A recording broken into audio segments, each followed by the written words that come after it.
Igitondo cyiza abandi mwiriwe bivanye n'imigabane dutuyeho itandukanye bakunzi ba Kabara TV1 tubahaye ikaze mu makuru avunaguye yo muri iki gitondo cyo kuri uyu wa mbere tariki 19 z'ukwezi kwa mbere umwaka wa 2026 je mugiye kubana n'inkomezi James. Umutekano wongeye kuzamba nyuma yo kuva kwa AFC M23 mu mujyi wa Uvira, abaturage batanu barishwe ku munsi w'ejo, imitungo myinshi irasahurwa.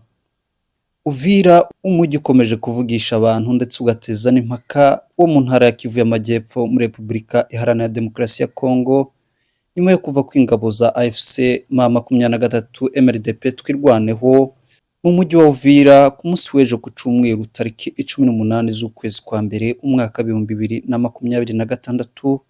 Umutekano wongeye kuzamba bikomeye, aho amakuru aturuka mu baturage anabihamya agaragaza ko abaturage batanu bishwe mu bice bitandukanye by'umujyi wa Uvira, mu gihe ibikorwa by'iterabwoba, gusahura, kwiba no gusenya imitungo nabyo byakomeje gufata indi ntera.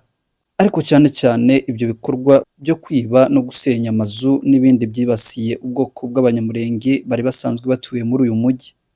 Abaturage bavuga ko imitwe ya Wazalendo ifatanyije n'ingabo za FARDC, abarwanyi b'imbonerakure n'abo muri FDLR binjiye muri uyu mujyi.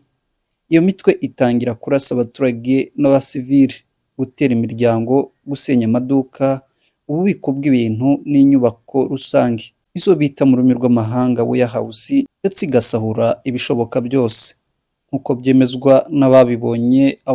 Wazalendo basanzwe bashigikiwe kandi bagahabwa intwaro na leta ya Kinshasa, barimo kwerekana ku mugaragaro ibyo basahuye cyane cyane mu mazu y'abaturage bo mu bwoko bw'abanyamurenge bo mu mujyi wa Uvira. Ibyo bikorwa byatumye habaho ihunga rikomeye ry'abaturage bo mu bwoko bw'abanyamurenge. Benshi bahunga berekeza mu bice bya Plaine de la Ruzizi, nko mu bice bya Sange, Rubirizi, Kamanyora, Ruvungi ndetse n'ahandi, nyuma y'uko amazu yabo n'amakanisa asahuwe kandi menshi agasenywa burundu.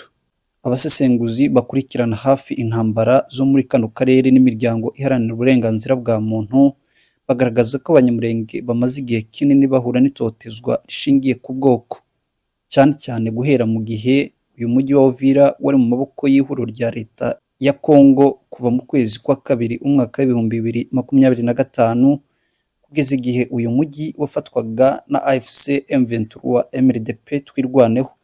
Amakuru rero amaze gukusanywa agaragaza ko izi nyubako zikurikira z'aba bantu ndetse harimo n'amakanisa arizo zimwe mu zimaze kwibasirwa. Hakaba hari n'ibihamya byabyo byagiye bigaragara mu mavideo atandukanye. Reka tubanze turebe ku mashusho babyivugira bonyine ngo turi gusenya inzu y'abanyamurenge. Baravuga ngo nta gihamya nta byabaye, ngaho murebe namwe. Hapa muone jinsi watu wiko napora nyumba za Wanyarwanda. Nikupomona kuna kuacha kitu yote kubeba kila kitu, hakuna kile kinabakia mwa ile pango. Nikupomona kabisa, wengine wale kule wiko natafuta vitu kule vya kubeba. Nikupomona kabisa. Hiyo yote unasikia ni kukwala kila kitu. Hakuna kuacha hata kitu nyumba ya Mnyarwanda.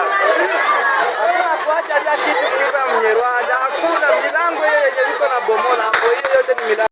Izi nzu rero tugiye kuvuga ndetse n'aya makanisa bikaba ari bimwe mu byagaragaye ejo cyangwa se byamenyekanye, byasenywe ndetse biranasahurwa, amabati akurwaho, amadirisha ndetse n'inzugi zazo.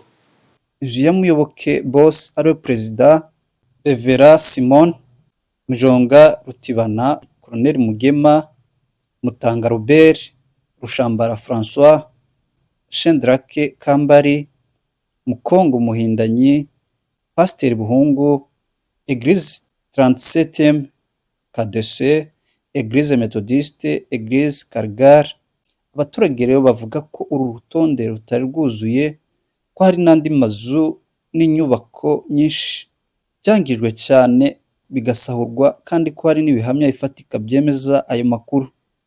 Bibutse ko uyu ari umunsi w'ubugira kabiri kuvaho M23 ikuriye ingabo muri uriya mujyi byuzuye, ariko kandi uriya mujyi ukaba ukomeje kurangwa n'akavuyo kenshi, ndetse kuri ubu hakaba ari n'abanyamurenge bakiri muri uriya mujyi, ariko bavuga ko barindiwe umutekano na FARDC, ariko se turibaza ngo umutekano batabarindiye mu gihe bari bamaze batuye muri wa mujyi, ubundi ho tubyizeyeho iki?